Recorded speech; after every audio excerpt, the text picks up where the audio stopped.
மற்றொரு அண்மை செய்தி. செங்கல்பட்டு, விழுப்புரம், கடலூர், தஞ்சாவூர், திருவாரூர், மயிலாடுதுறை, நீலகிரி மாவட்டங்களில் இன்று கனமழை பெய்யக்கூடும் என்று வானிலை ஆய்வு மையம் தகவல் தெரிவித்திருக்கிறது. திருவள்ளூர், சென்னை, திருவண்ணாமலை, பெரம்பலூர், அரியலூர், புதுக்கோட்டை, நாகப்பட்டினம் மாவட்டங்களில் மிதமான மழை பெய்யும் என்றும் தெரிவிக்கப்பட்டிருக்கிறது.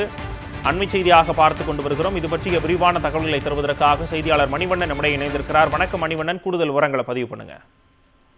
வணக்கம். தமிழக கடலோர பகுதிகளில் கீழ்மட்ட மண்டலத்தில் ஒரு பலவீனமான காற்றழுத்த தாழ்வு பாதை என்பது கடந்த 4 நாட்களாக நிலவி வருகிறது. இதன் காரணமாக இன்றைய தினம் செங்கல்பட்டு, விழுப்புரம், கடலூர், திருவாரூர், மயிலாடுதுறை, நீலகிரி மாவட்டங்களின் ஓரிரு இடங்களிலையும் புதுச்சேரியிலையும் இதே மின்னலுடன் பலத்த காற்றுடன் கூடிய கனமழைக்கான வாய்ப்பு இருப்பதாக வானிலை ஆய்வு மையம் எச்சரித்துள்ளது. அதே போல திருவள்ளூர், சென்னை, திருவண்ணாமலை, பெரம்பலூர், அரியலூர், புதுக்கோட்டை, நாகை, சிவகங்கை, மதுரை, திண்டுக்கல், தேனி, சேலம், ஈரோடு, நாமக்கல், திருச்சி மாவட்டங்களின் ஓரிரு இடங்கள்ல மிதமான மழைக்கு வாய்ப்பு இருப்பதாக சென்னை வானிலை ஆய்வு மையம் தெரிவித்துள்ளது. உங்களுடைய அண்மை தகவல்களுக்கு நன்றி மணிவண்ணன்.